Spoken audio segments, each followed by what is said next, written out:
Hello friends, welcome to my channel. আজকে তৈরি করে দেখাবো খুবই টেস্টি আর খুব সহজে একটা ডালের রেসিপি। ডিম আর আলু দিয়ে মুসুর ডাল। এটা ভাত বা রুটি দুইয়ের সাথেই ভালো লাগে। একটা বড় সাইজে আলু গ্রেট করে নিয়েছি, একটা বড় সাইজে পেঁয়াজ কুচি করে নিয়েছি, একটি টমেটো কুচি করে নিয়েছি। এবারে কড়াইয়ে সরষের তেল দিয়ে দিচ্ছি। তেলটাকে খুব ভালো করে গরম করে নেব। তেলটা গরম হয়ে গেছে, এবার এর মধ্যে একটা তেজপাতা, দুটো শুকনো লঙ্কা দিয়ে দিলাম। এবারে এই সব ফোড়নগুলোকে দিয়ে 30 থেকে 40 সেকেন্ডের মতো নাড়াচাড়া করে নেব। ফোড়নের মধ্যে গন্ধ চলে এসছে, এবারে একটা বড় সাইজের পেঁয়াজ কুচি দিয়ে দিলাম। এবারে পেঁয়াজটাকে দিয়েও 30 থেকে 40 সেকেন্ডের মতো নাড়াচাড়া করে নেব।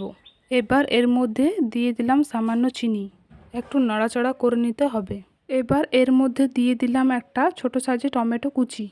টমেটোটা সেদ্ধ হওয়া পর্যন্ত নাড়াচাড়া করে নিতে হবে।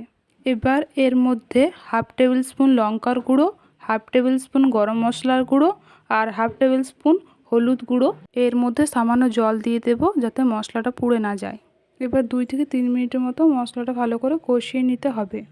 মশলাটা খুব ভালো মতো কষে এসেছে। এবার এর মধ্যে দিয়ে দিলাম একটা বড় গ্রেট করে রাখা আলু।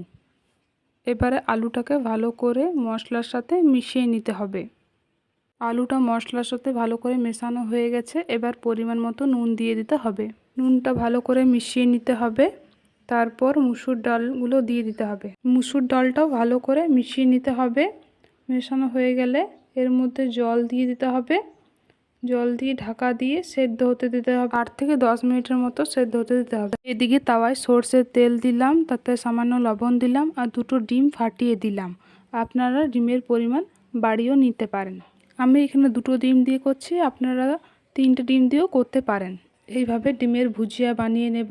প্রথমেই ডিমটা ঘেটে দেবেন না, ডিমটা তল থেকে অল্প সেট হয়ে গেলে তারপরে পাল্টে পাল্টে ভেজে নিতে হবে, তাহলে জলদি ডিমের ভুজিয়া তৈরি হয়ে যাবে। ডিমের ভুজিয়া তৈরি হয়ে গেছে। এইদিকে ডালটাও সেদ্ধ হয়ে গেছে।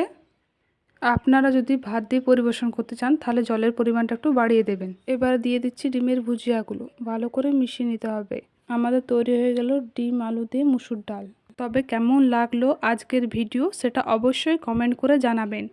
ভালো লাগলে একটা লাইক করবেন আর চ্যানেলটাকে সাবস্ক্রাইব করে পাশে থাকা বেলটাকে প্রেস করে দেবেন। ভালো খান, সুস্থ থাকুন। আবার দেখা হবে এরকম একটা সুন্দর রেসিপির সাথে।